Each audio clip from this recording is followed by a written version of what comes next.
Chapter 1. The Omens in the Mist. Dawn never broke clean over the forests of Bordelou that summer. The sky, once gilded with hues of amber and rose, had turned a perpetual slate gray, dull and oppressive. From the wet soil to the trembling canopy, the world beneath the trees had been swallowed by a heavy, unnatural mist. It coiled between trunks like slithering smoke, obscuring paths, muffling sounds, and strangling even the most stubborn shafts of sunlight. The peasants called it the White Womb, whispering that it birthed only silence and death. The first to vanish was a shepherd boy named Anceau. His flock returned bloodied and scattered, eyes wide with animal terror. Then 2 pilgrims were found with broken legs at the forest's edge, their mouths chewed into wet rags of flesh by their own teeth, babbling nonsense about hoofbeats in the fog and the laughing trees. The bailiff who led the search party returned alone, face pale as bone, his hands shaking too violently to hold a quill. Something ancient had woken beneath the roots. Far from the noise of court and the blindness of nobility, tucked deep within the forest's embrace, stood a moss-choked watchtower that had once been a waystone for Grail pilgrims. Ivy strangled its old stones, and brambles grew so thick around its base they seemed woven by the Fae themselves.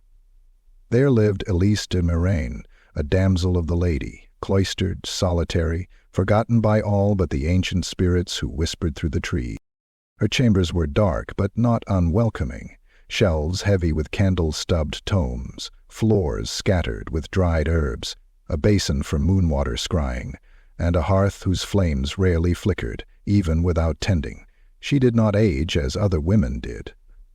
Her eyes, pale and unfocused, shimmered with the sight of things far away or long yet to come. Her voice was soft, her touch gentler still, but in dreams her soul wandered to crueler realms. The fog seeped even into her tower now, curling like an oily serpent through the narrow windows. The air stank faintly of burnt hair and bile, even where incense was lit. That night, as the unseen moon rose, Elise knelt before her scrying basin, murmuring ancient verses taught to her by damsels long since dust.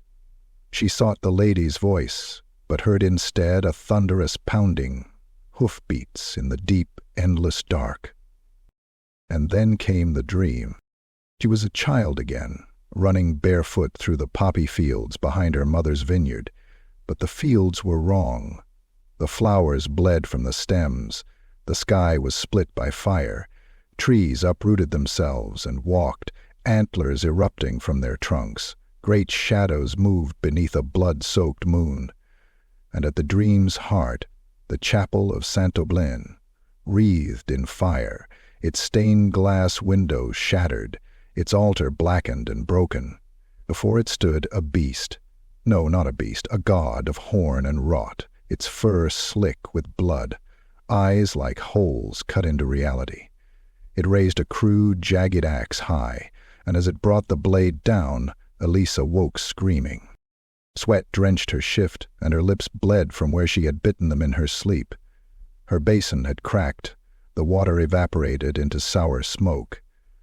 The hearth fire roared with no fuel, casting leaping silhouettes on the stone walls, shapes with horns and hooves, faces without eyes. Outside, the mist grew thicker. The forest was silent, too silent. No cicadas, no owls, no creaking boughs. Even the wolves had fled. Only the whisper of hooves on wet leaves, far away, yet drawing closer. Chapter 2. Whispers in the Wilds.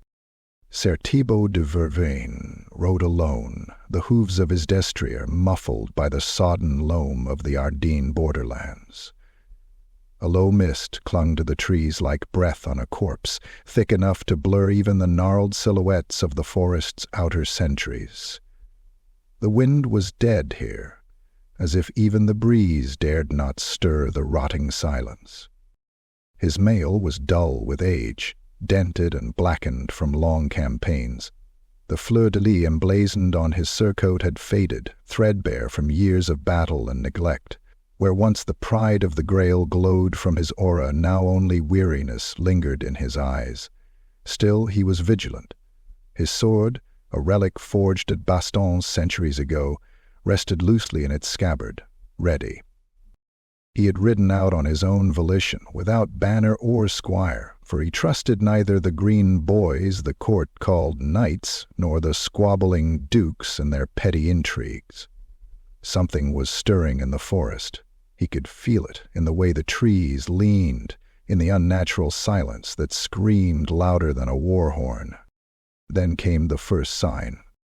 A doe, eviscerated and hanging from a crooked pine, not by the hands of a hunter, but lashed with sinew to the bark, her organs ripped out and rearranged into a crude spiral, flies thick in the summer air. Her skull was cracked and smeared with dung and ash, painted with jagged runes carved by a dull claw or rusted blade. Tibo dismounted, eyes narrowing beneath his battered helm. He reached out, pressing gloved fingers to the gore-stained bark. The tree wept sap-like blood. "Blood offerings," he muttered, voice low and graveled. "Beastmen." Further in he found more signs.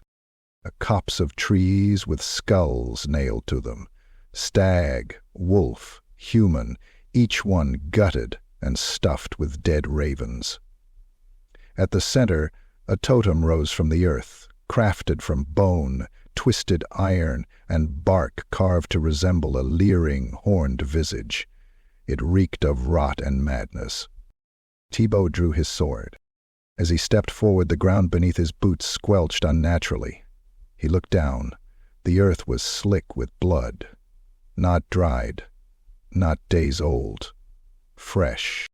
Suddenly, the wind shifted. A branch snapped to his right. He turned instantly, blade raised, just in time to see shadows moving between the trees. Not men. Not animals. Hulking silhouettes with twisted limbs and antlers jutting from matted hair. One shrieked, a high, unnatural cry that sent a chill through Tibo's bones. "Come, then!"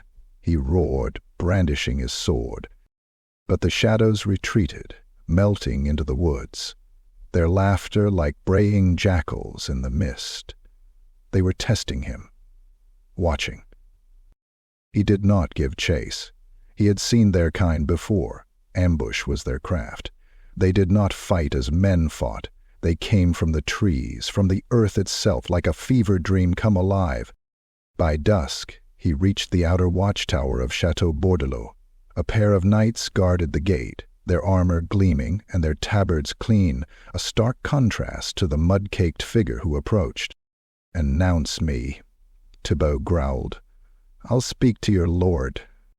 The court of Duke Renaud was resplendent in marble and gold, though its hall echoed with laughter too brittle and wine too rich. Tibo's muddy boots stained the flagstones as he entered, met by scoffs from courtiers and shrill whispers behind goblets.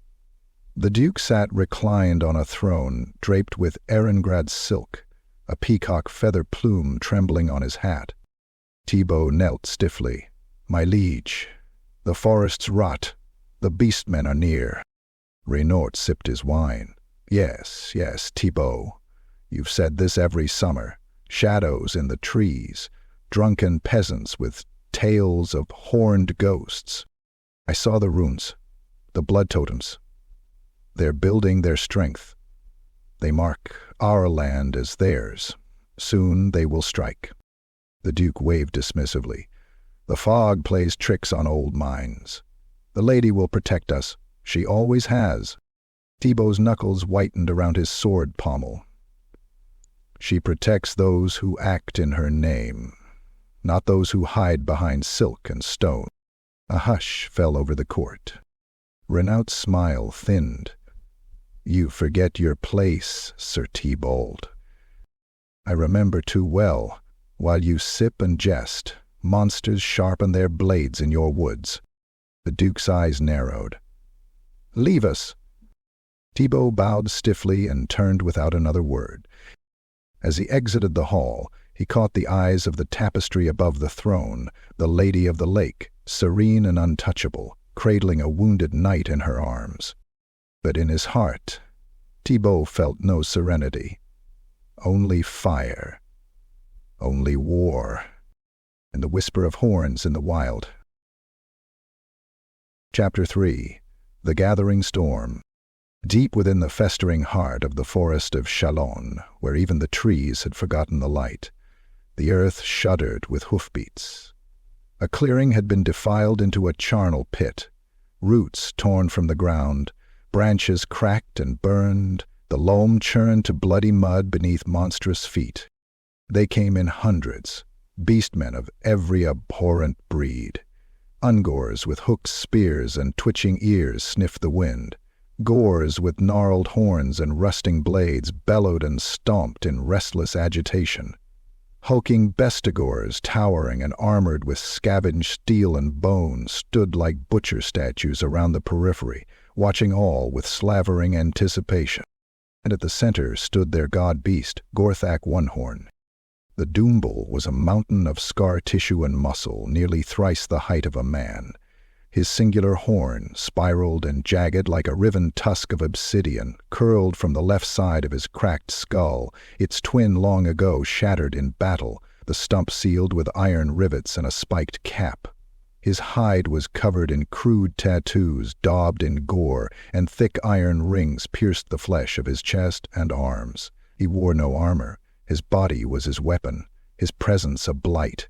Where he walked, even the insects fled. He roared, and the air quaked.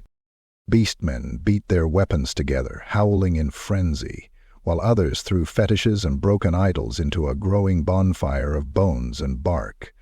Corpses were hung from trees. Knights, peasants, even children, stripped, mutilated, and arranged as offerings. At the edge of the clearing, beneath a tree warped into the shape of a weeping face, the Bray shaman Scarblight began the rite. He was hunched and robed in human scalps sewn together, his staff a writhing tangle of bone and horn. Maggots festered in the folds of his flesh, and his single eye pulsed with unnatural color, milk-white, shut through with veins that moved like worms under the skin. He muttered in the dark tongue, his voice rising and falling like a diseased tide. His clawed fingers traced runes in the air, and the blood of a virgin, torn from a caravan ambush days ago, spilled across a circle of carved stones. The air shimmered with wrongness. From the fire rose screaming faces, not truly human, but twisted reflections, echoes torn from the realm of chaos. They danced and shrieked, forming images. First a chapel, humble, half-hidden beneath bough and ivy, its steeple reaching weakly toward a gray sky. Its stained glass windows bled light, and a statue of the lady wept silent tears of gold. Then the fire twisted. The chapel stood engulfed in flame, the statue cracked, bleeding black ichor, and from the center something pulsed. A relic, powerful and pure, hidden beneath the altar. It throbbed like a heartbeat, defiant even in ruin. Scarblight shrieked and clutched his head, blood spurting from his nose and ears as the vision reached its peak. The spirits clawed at him, trying to drag him inward, but he thrust his staff into the dirt and roared, "Gloric Maurak, I see it." The spell shattered. The bonfire exploded into a column of black smoke, and the spirits were consumed. Silence. Then Gorthak moved. He strode toward the Bray shaman, eyes burning with primal intelligence. With a single swing, he grabbed Scarblight by the neck and lifted him from the ground. The shaman choked, kicking, snarling, but Gorthak only stared into his eye. "You have seen the light," the Doombull growled, voice deep and scraping like mountains grinding together. "Now we burn it."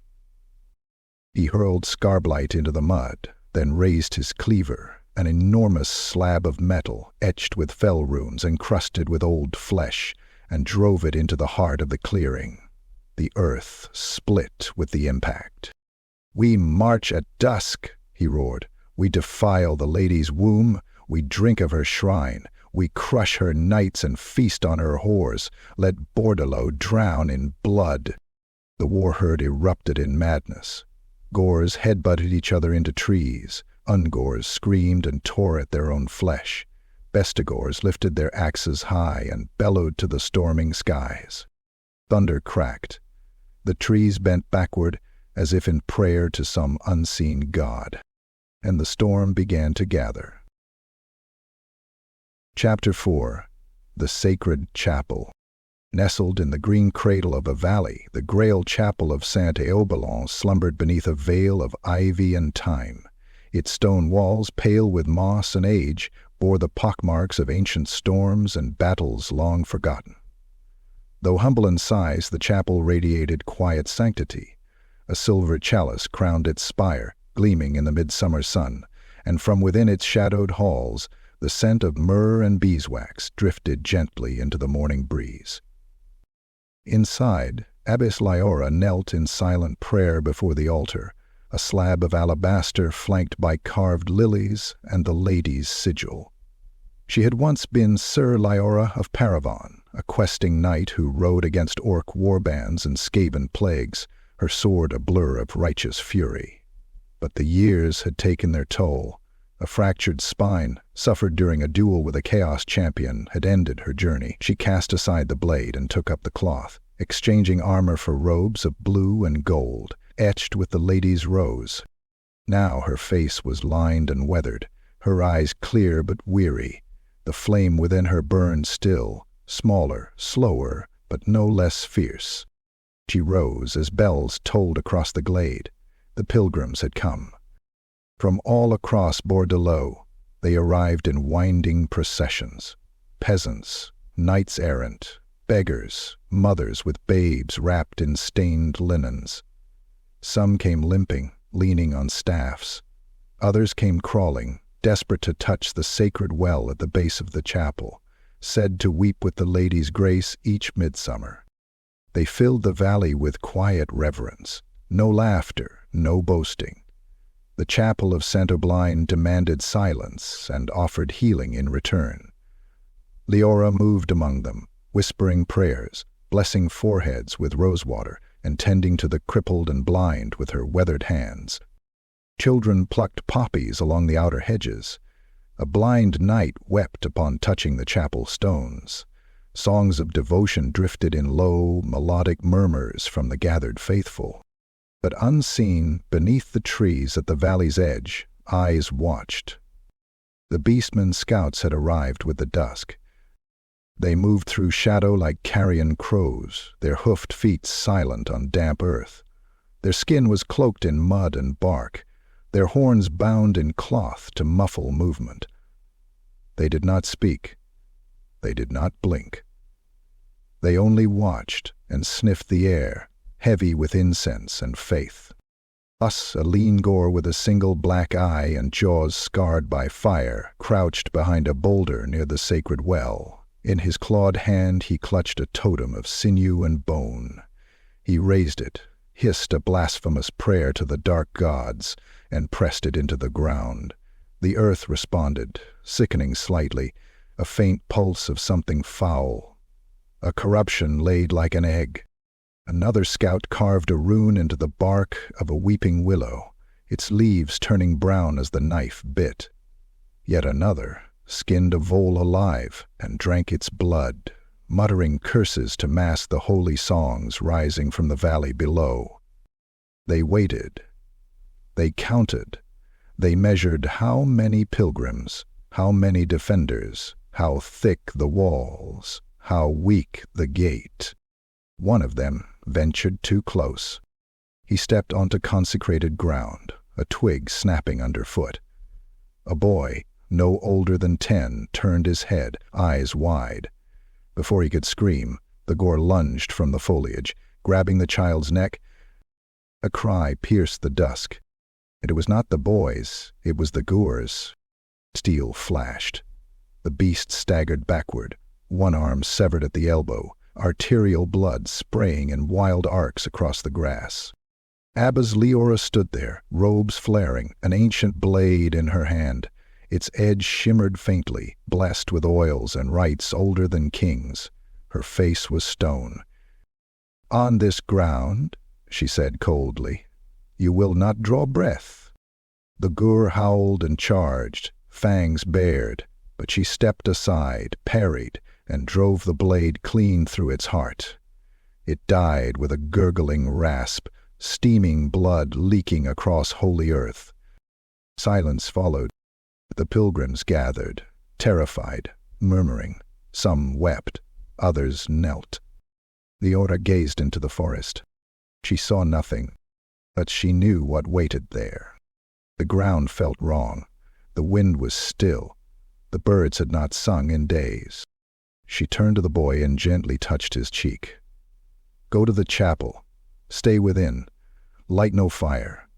Say no loud words." He nodded, trembling. As she sheathed her sword, the air seemed colder than before. Not from wind. From breath. Something had exhaled in the darkness. Something vast. Something waiting. Chapter 5. The First Fire. It began with the scent. Smoke, thick and oily, crawling on the wind like a living thing. Birds took to the air in panicked flocks, their screeches slicing through the calm of early morning. Dogs barked wildly behind shuttered doors. The trees themselves seemed to lean away from the eastern hills, as if recoiling from something unclean. Then came the smoke, curling above the treetops in greasy black ribbons, painting the dawn sky with the promise of slaughter. The village of Volancourt burned. Nestled at the forest's edge like a lamb asleep at a wolf's den, the hamlet stood little chance. The Beastman came with no warning, no trumpet, no howl, just a sudden crashing avalanche of fury. Hooves thundered through barley fields. Huts collapsed under the weight of charging bodies. Thatched roofs burst into flame as torches were hurled onto dry straw. Screams filled the air.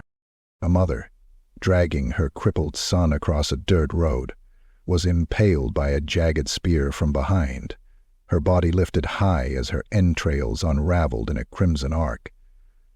The boy didn't scream. He simply stared, silent, until a bray horn shattered his senses and sent him stumbling into the brush, blood-slick and sobbing. Beastmen tore through the streets like rabid hounds. A black-furred gore slammed through a wooden door and grabbed a farmer by the jaw, tearing the lower half of his face away in one sickening wrench.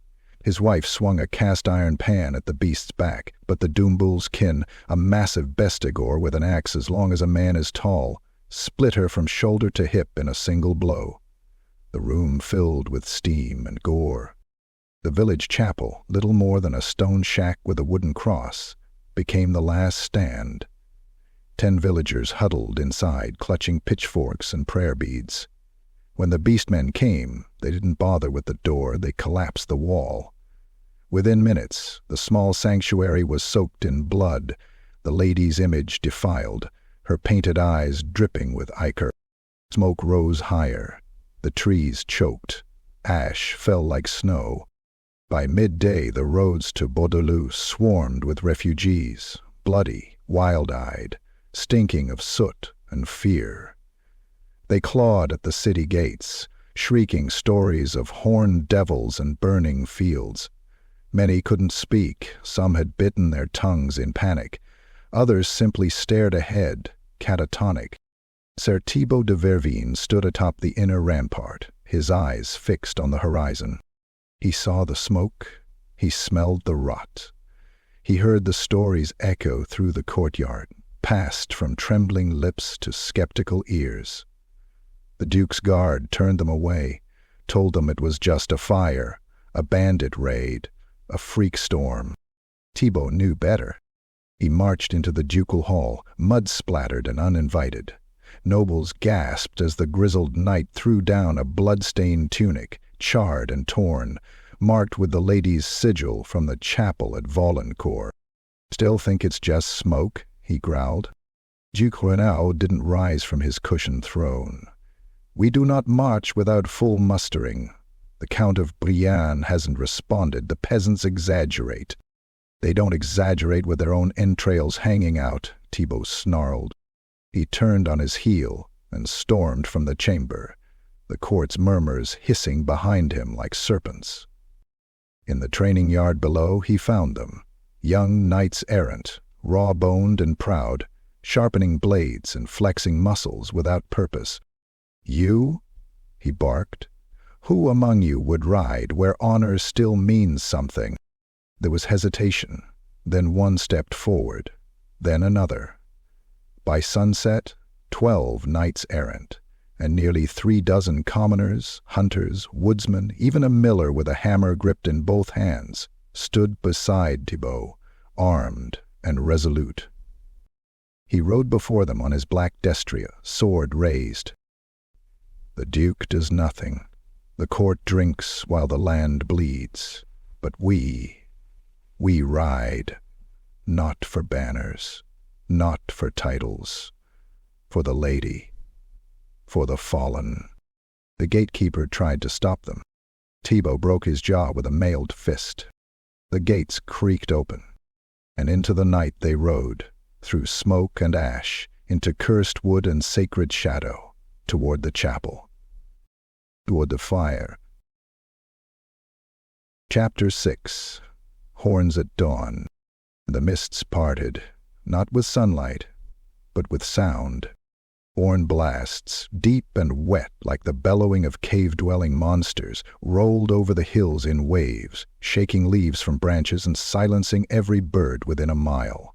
The sound reached the outer hamlet of Courvalet, a small clutch of cottages and watchposts, shielding the approach to the chapel of Sainte-Aubeline, just as the first blue light of dawn struggled to pierce the gloom.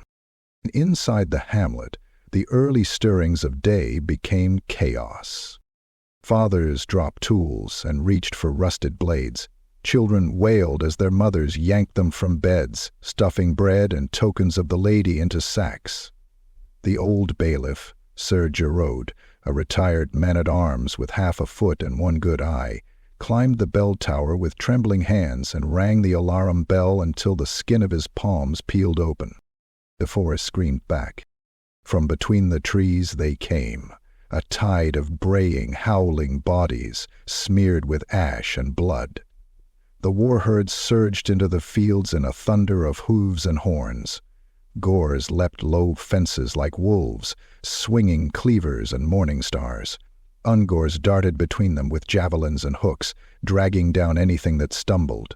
Besteegers, armor stitched with human skin, drove into wooden walls with the force of battering rams. A wooden tower cracked under the first charge. 2 men atop it tumbled screaming into the swarm below, their cries snuffed by the wet crunch of bone and steel. In the chapel cloister, Elise de Moraine stood at the base of the shrine, arms spread wide, her hair unbound, and her eyes rolled white. Her voice rose above the panic, a hymn, trembling with power, ancient and sacred. "Lady of the lake, she who watches, she who weeps, bind your hand to ours." She knelt, bleeding from the lip, eyes leaking tears that shimmered like silver. Her words wove into the air like a thread through cloth, and for a moment the world shivered. A faint glow pulsed from the stone floor of the chapel, spreading outward like the ripple of a droplet on a still pond. Where it touched, the earth hardened, flowers bloomed, and wounded men felt their pain recede. But the lady's power, though mighty, was strained. Courvalet was not holy ground. Outside the hamlet's eastern gate, villagers with pitchforks and halberds formed a ragged line. Sir Geraud led them, his mail shirt rusted and tight, gripping a sword that trembled in his hand. He shouted orders, rallying his men behind overturned wagons and stone fences.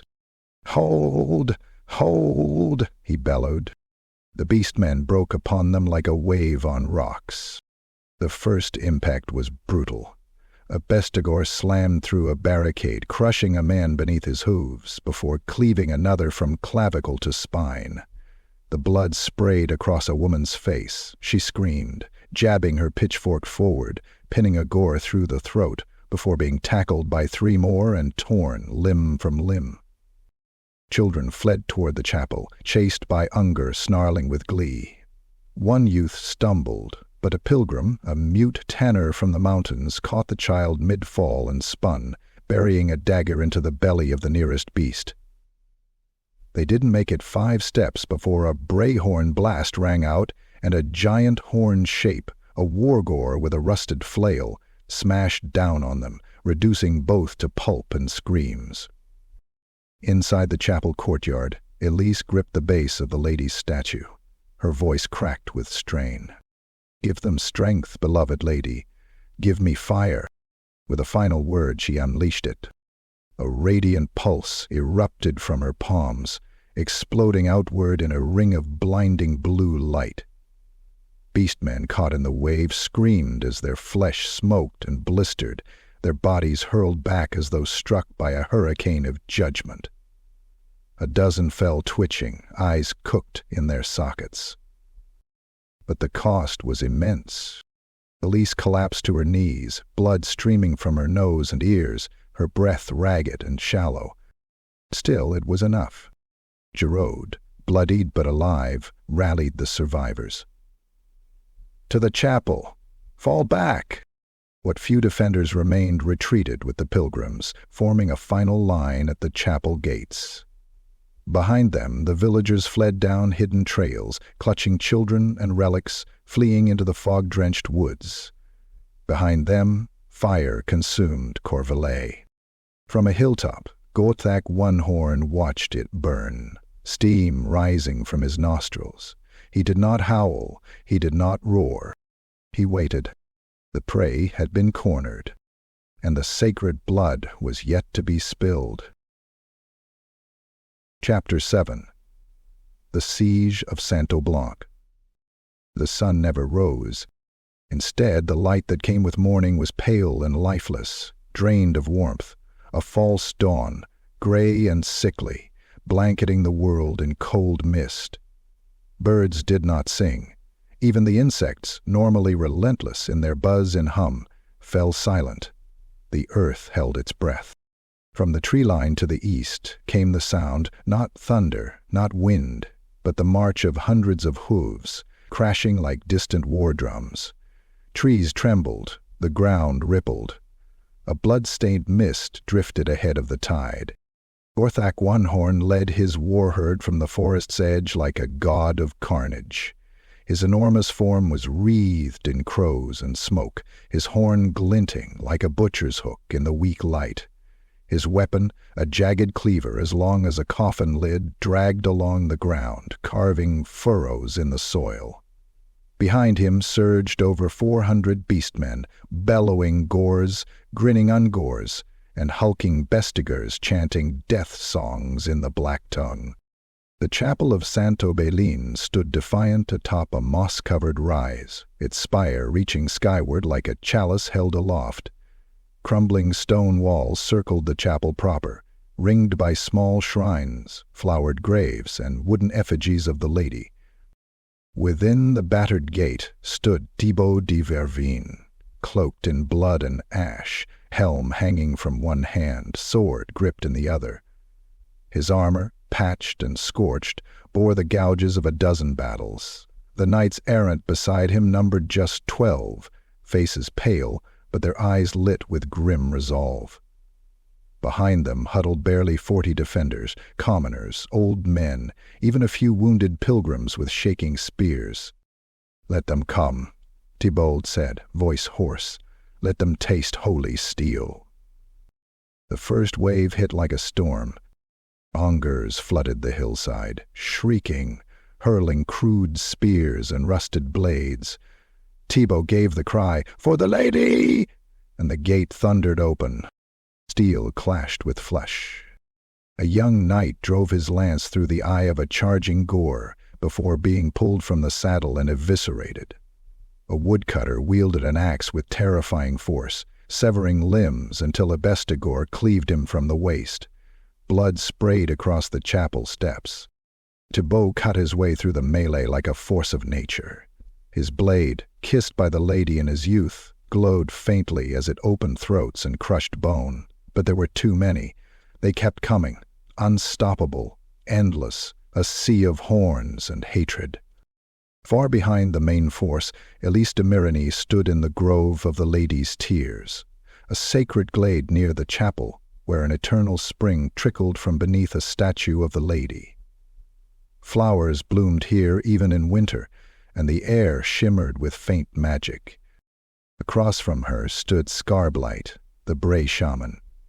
He hunched like a skeletal crow, his flesh bubbling with chaos-touch tumors, eyes aglow with warp fire. His staff, tipped with a screaming goat skull, throbbed with corruption. Mian pressed her lips together. "You bleed for a goddess who has already fled," he hissed, raising the staff. "Let me show you the truth." He thrust the staff down. The grope howled. Wire light crackled through the air, warping the trees, turning flowers into squirming mouths, roots into grasping claws. Elise cried out, casting a ward of light. The spell collided with Sainte-Aubelin's storm and burst in a concussive shock that flung them both backward. Sainte-Aubeline rose first, cackling. "You're just a woman pretending to be more." Elise stood slowly, blood trailing from her brow, her eyes burning with fury. "And you are a beast pretending to be God." She raised both hands, chanting in the Lady's tongue. The air shimmered. The water in the spring rose into the air and shaped itself into a blade of pure light. With a cry, she flung it. It struck the shaman in the chest. His staff exploded in his grip, warp flame igniting his robes. He screamed, flesh bubbling, but even as he fell, he hurled a final curse, a blast of necrotic energy that struck Elise full in the chest and threw her into the statue's base, where she lay coughing blood. Back at the chapel, the gates buckled. The defenders were nearly spent. A bestigor rammed through the final barricade, cleaving a knight in half at the waist. Tibo fell to one knee, blade dripping, breathing in short, sharp gasps. Around him the last defenders stood in pools of blood, bodies stacked like timber. Gorthak entered the courtyard, dragging his cleaver behind him. Tibo rose, bloodied and defiant. "Face me, beast." Gorthak bellowed and charged. The clash of Titan and Knight echoed across the hill, and in the grove of the Lady's Tears Elise pulled herself to her knees. Around her, the sacred spring had turned red. The siege had begun, but the Lady had not yet spoken her final word. Chapter 8. The Light and the Dark. The chapel of Sainte-Aubeline burned. Flames devoured its sacred walls, licking hungrily at the stained glass windows, until the saints shattered in cascades of colored shards. The roof collapsed with a groan, like the world's last prayer, sending a gout of fire skyward. Holy banners ignited, their embroidered lilies turning to ash as smoke coiled into the heavens like a curse. Amid the inferno stood Gorthak One-Horn, his massive form haloed in firelight, hide slick with gore and soot. He breathed like a bellows, chest rising and falling in thunderous rhythm. His cleaver, notched and blackened, dripped blood onto scorched stone. Opposite him, barely upright, stood Sir Tibo Dervine. His armor was shattered in 3 places. Blood soaked his surcoat, seeping through broken mail. One eye was swollen shut, and his sword arm trembled, but his grip held firm. Around him the bodies of his knights lay broken and charred. Only the dead bore witness now. Gorthak lowered his head and bellowed, a sound that cracked stone and echoed through the burning chapel like a war drum from hell. Tibo did not flinch. He charged. Their blades met with a sound like steel on thunder. Tibo ducked the first swing, a cleaver that would have split a tree, and stabbed upward, biting deep into Gorthak's side. Blood sprayed hot and foul, but the beast hardly noticed. Gorthak's backhand caught Tibo across the chest, launching him backward through a burning archway. He slammed into a pillar, bones splintering. The knight coughed blood, teeth falling from his mouth in a pink froth. Still he rose. Gorthak stalked forward, cleaver dragging, one horn cracked and steaming. Outside, in the grove of the Lady's Tears, Elise de Mirenay knelt at the edge of the spring, her body racked with pain, her hair soaked in blood. The water around her boiled and hissed, reacting to the chaos around them. Her voice quivered as she chanted. Hands spread across the cracked stone base of the lady's statue. Blessed Lady, final daughter of light, if ever I have served your will, grant me now your wrath. The statue's eyes wept blood. The spring turned gold, and the grove was filled with silence. Elise screamed, a sound not of terror, but transformation, as divine energy coursed through her like fire through dry grass. Her flesh began to crack, veins glowing with incandescent light. Her body convulsed, eyes white, mouth locked in eternal prayer. The lady had answered, but mortals were not meant to carry such power. From the chapel ruins, Gorthak raised his cleaver over Tibo's broken body, ready to strike the final blow. And then the light came. It tore through the storm clouds, blinding and holy, a column of brilliance that slammed into the burning chapel with the force of a meteor. Everything it touched, stone, ash, beast, ignited. The fire turned blue. The screams of Beastmen turned to shrieks of torment as they melted, bones warping, eyes boiling in their sockets.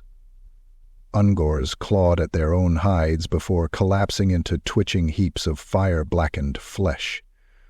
Bestigors howled as their armor fused to their bodies and their horns cracked like eggshells. Gorthak staggered, roaring in rage. Then Elise appeared, floating above the grove, surrounded by a swirling halo of roses and ghostly light. Her robes had disintegrated, replaced by bands of radiant flame. Her face was no longer hers, it was the lady's. She raised her hand and the very earth recoiled. Gorthak turned, bellowed, and charged. Elise answered with fire. A spear of divine flame slammed into the Doombull's chest, piercing through his ribcage and erupting from his back in a geyser of gold and red. He screamed, dropping his cleaver, thrashing as light poured from his mouth, his eyes, the very cracks in his skin. He fell to his knees, roaring not in pain, but in defiance. You have control over. I am war. I am. Elise descended. She touched his brow, and Gorthak exploded. His body disintegrated in a flash of pure energy, vaporized in an instant. Nothing left but scorched hoofprints and a pile of ash that steamed in the firelight. The warherd, broken and leaderless, fled into the night, howling like beaten dogs. The light began to fade. Elise collapsed, her body burnt beyond recognition, her breath barely a whisper. The divine presence ebbed, the lady's voice retreating to wherever it had come from. Tibo crawled to her side, broken and bloodied. He reached for her hand. She looked at him once, smiled faintly, and was gone. Ash drifted through the ruins like snow. The chapel had fallen, but the light had endured. Chapter 9. Ashes of Devotion. The forest smoldered for 3 days. The once sacred glade surrounding Sainte-Aubeline had become a scorched wasteland, blackened trees like charred bones, earth cracked and steaming, the sweet scent of wildflowers replaced by burnt flesh and the stench of chaos corruption.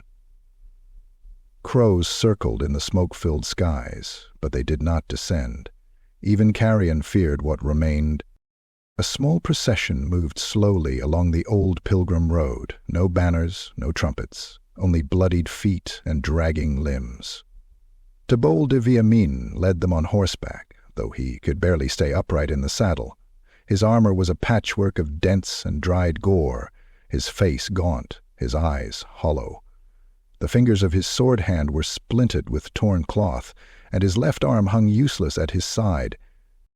Behind him walked the survivors, just over 24 men and women, most wounded, wrapped in bloody bandages or leaning on scavenged staffs. Some carried children, others dragged makeshift carts laden with the bodies of their fallen. They bore the look of those who had seen the abyss and survived, only because it had blinked. The road to Bordelot had never seemed so long. They did not speak of what they'd seen, not at first, but the tale bled from them slowly, like pus from a wound. Word spread before they arrived, of fire falling from the sky, of a horned god destroyed by the lady's hand, of a damsel turned divine, her voice wreathed in flame, her voice the last sound before silence. When the gates of Bordelot creaked open, the city stood still. Crowds gathered, silent, as the battered remnants of the chapel's defenders limped through the square. Nobles stared from balconies in disbelief. Priests clutched relics with trembling fingers. Children whispered behind mothers' skirts. A few fell to their knees. They carried 3 sacred relics, salvaged from the rubble. The silver chalice of Sainte-Aubeline, miraculously untouched by fire, still shimmering with condensation from the holy spring. The banner of Saint Lothaire, though scorched and torn, which had stood in the chapel since the Black Plague. And a single unbroken staff, its crystal tip dulled, but intact, once wielded by Elise de Miraine. It was found lying in the grove, embedded upright in the earth, surrounded by a circle of untouched grass in a field otherwise reduced to soot. No trace of Elise herself remained, not even ash. Some say she was taken up by the lady, body and soul, as reward for her sacrifice. Others claim she burned herself to nothing, the mortal vessel consumed by divine fury. The pilgrims called her Saint Flame, and within hours of their return, makeshift shrines rose across the city, candles placed at her portrait, her name whispered in the prayers of the desperate and the faithful alike. Tibo refused a hero's welcome. He entered the ducal court, bloodied and unbowed, dropped the salvaged relics at Duke Renaud's feet, and said only, "They are dead because you waited." Then he turned and left the chamber, not even waiting for the Duke's response. Later he was seen removing his armor in a chapel vestry, washing blood from his hands with holy water that turned pink as it flowed.